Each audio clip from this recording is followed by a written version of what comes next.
那我今天咳嗽，它也有可能并不是病毒感染的呀。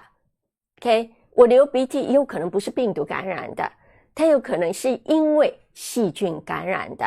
所以呢，细菌也有可能会引发呼吸道的一些问题，并不是只有病毒而已，并不是只有流感而已。而呢，我又如何去分辨细菌感染，或者是说是病毒感染呢？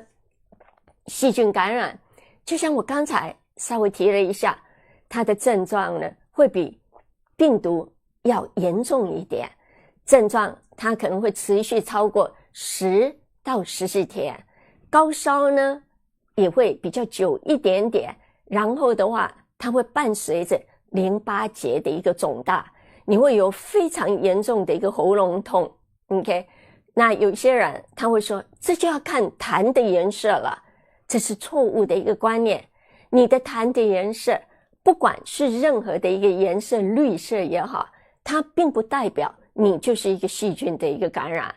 它有颜色，它所代表的只是一个死亡的一个免疫细胞而已。 OK， 所以的话呢，不管是什么颜色，你不可以把它当作为一个诊断来诊断说，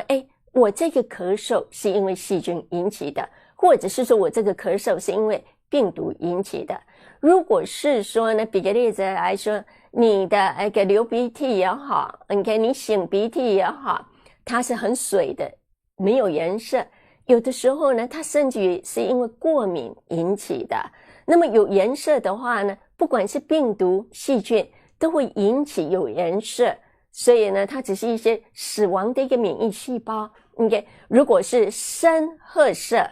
OK， 有可能是你挖鼻子挖到有血了，然后血干了就变为那个颜色了。 OK， 如果是说呢，再来你擤鼻涕是黑色的，那还真的就是工业污染了。 OK， 空气污染了。但是呢，真正的一个诊断，你是要依据你的症状持续的一个时间，还有最重要的，就连医生也是需要有一个化验，而不是说痰的颜色我们来判断是细菌还是病毒引起的。